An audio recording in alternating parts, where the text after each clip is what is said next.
Hello everyone, welcome to my channel. So I know कि मैं थोड़ा सा लेट हूँ एनालिसिस देने में। सबसे पहले मैं बात करती हूँ कि मेरा जो एग्ज़ाम था वो कब था। तो मेरा जो एग्ज़ाम था वो थर्ड शिफ्ट में था और उसके बाद मेरी थोड़ी तबीयत ठीक नहीं थी, तो मैंने फिर एनालिसिस वीडियो नहीं बनाया था। तो फिर मैंने सोचा कि मैं जब थोड़ा सा ठीक हो जाऊँगी फिर अपलोड कर दूँगी। तो सबसे पहले मैं बात करूँ कि एग्ज़ाम का लेवल कैसा था। तो ओवरऑल लेवल मॉडरेट साइड पे ही था, बहुत ज़्यादा इजी नहीं था। अगर मैं सब्जेक्ट वाइज बात करूँ तो इंग्लिश की सबसे पहले मैं बात करूँ तो इंग्लिश भी अच्छी थी। बहुत ज़्यादा मैं ये नहीं बोलूँगी बहुत ज़्यादा हार्ड थी या बहुत ज़्यादा इजी थी। जैसे कि इंग्लिश में अगर पैसेज जो था तो पैसेज भी अच्छा था। कुछ क्वेश्चन उसके ऐसे थे, कन्फ्यूजिंग थे, लाइक इसमें ट्रू कौन सा है, फॉल्स कौन सा है, तो थोड़ा आपको उस पर ध्यान देना पड़ रहा था। उसके बाद उसमें जो क्लोज टेस्ट आया था उसके 2-3 आंसर्स में मुझे डाउट है, क्योंकि उसमें ऐसा लग रहा था ये भी हो सकता है, ये भी हो सकता है।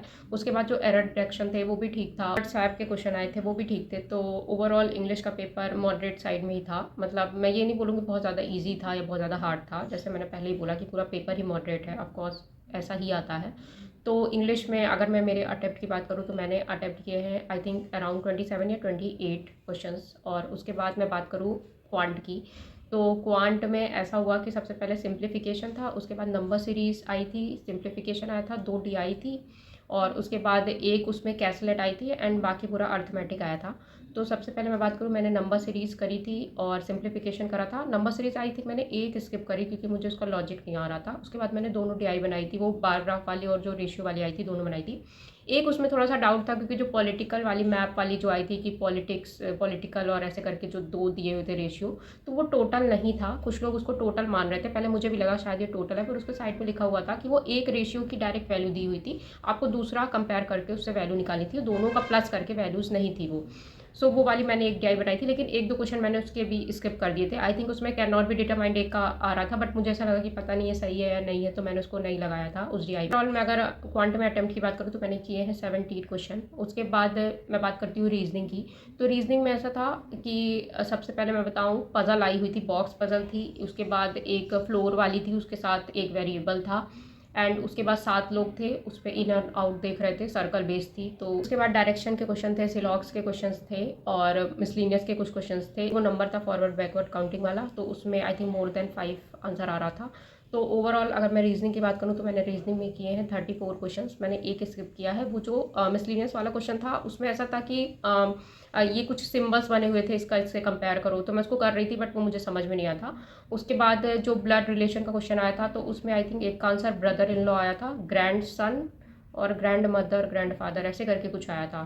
अब मुझे अच्छे से याद नहीं है। तो 2-3 जो ये थे ब्लड रिलेशन वाले ये भी मैंने कर लिए थे, तो वही मैंने एक क्वेश्चन ही उसको स्किप किया था। और रीजनिंग में मैंने बाकी पूरा अटेम्प्ट किया है, जो भी आया था, जितने भी पजल्स आई थी एंड जो भी आया था तो मैंने पूरा किया है। तो यही कुछ है मेरा ओवरऑल अटेम्प्ट। तो अगर मैं अप्रॉक्स अटेम्प्ट की बात करूँ तो आई थिंक 77, 78, 79, 78 समथिंग कुछ हो रहे हैं।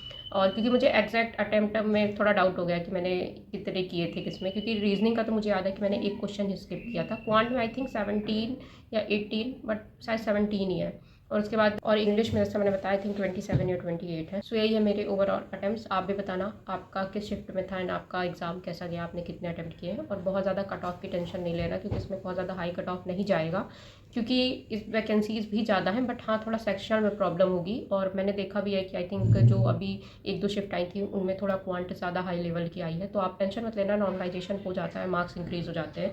ऐसा नहीं है कि बहुत लोग उसमें सेक्शनल का सोच रहे होंगे कि शायद सेक्शनल निकले या नहीं निकलेगा, तो बट मुझे ऐसा नहीं लगता, क्योंकि क्वांट का अगर मैं लास्ट ईयर सेक्शनल की बात करूँ तो आई थिंक 6 मार्क्स समथिंग गया था जनरल कैटेगरी का, एंड इंग्लिश का गया था आई थिंक 13 पॉइंट समथिंग कुछ गया था, और उसके बाद रीजनिंग का भी ऐसे ही कुछ गया था। तो क्वांट में बहुत ज़्यादा तो नहीं जाएगा अगर आपके कम भी अटेम्प्ट है। और इंग्लिश की अगर मैं बात करूँ तो इंग्लिश में थोड़ा मुझे डाउट रहता है, क्योंकि कुछ शिफ्ट की इंग्लिश भी मॉडरेट ही आती है, बहुत ज़्यादा ईजी तो किसी शिफ्ट की नहीं आई है। तो आई थिंक जो लास्ट ईयर था वैसा ही कुछ जाएगा या उससे कम भी हो सकता है, लेकिन अगर आपके अटेम्प्ट कम है तो वो नंबर इंक्रीज़ हो जाते हैं अगर आपकी शिफ्ट हार्ड है। तो ऐसा नहीं है या कि आपने कम अटेम्प्ट किए तो आपका नहीं होगा, ये नहीं सोच के चलना। और प्रिपरेशन तो करनी है मेंस की, अगर नहीं होगा तो दूसरे एग्ज़ाम में काम आ जाएगा। तो यही है कुछ वीडियो, और प्लीज़ आप कमेंट में बताना कि आपका एग्ज़ाम कैसा गया, और मिलते हैं नेक्स्ट वीडियो में। बाय।